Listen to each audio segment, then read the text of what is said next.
It's why backcountry hunters often use horses and mules to pack in. MTN's Justine Stewart brings us the tale of a lucky horse who had to find his own way out. A bit ribby and a few battle scars, but mostly unscathed. Marshall seems quite happy to be munching away on his hay. Not too long ago, he found himself on his own, lost in the Pioneer Mountains. Of course, that wasn't the plan. In mid-September, Marshall started off with his owner, Tom Mua, and a friend, trekking deep into the wilderness for a hunting trip. Once they got to their camping spot, they tied Marshall and another horse tightly to a tree, then headed out to hunt. The trouble started when they got back. Something was off.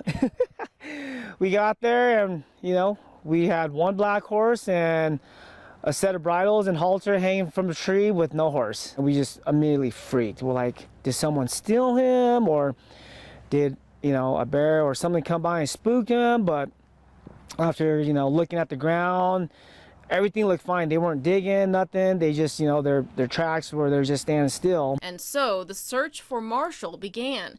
After hours of looking, Mua says he came across Marshall in a meadow. But turns out Marshall wasn't quite ready to be caught. He was just not having us. Something spooked him when I was trying to catch him, and he just took off and just kind of disappeared. Mua and his friends spent 3 days searching for Marshall before they had to leave. He even came back several times, but still nothing. So they put up flyers and spread the word, hoping against all odds that they would find him.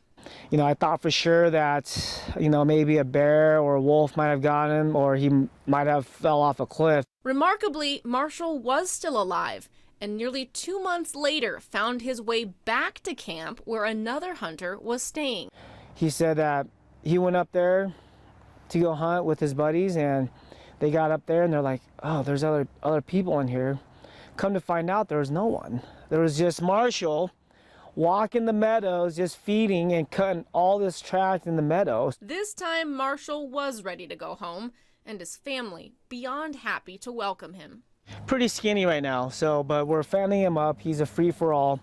We just let him eat whatever he wants. So while it's a complete mystery as to how Marshall got loose in the first place from camp, one thing's for sure: he is a survivor, and his family is just thankful to have him home. In Missoula, Justine Stewart, MTN News.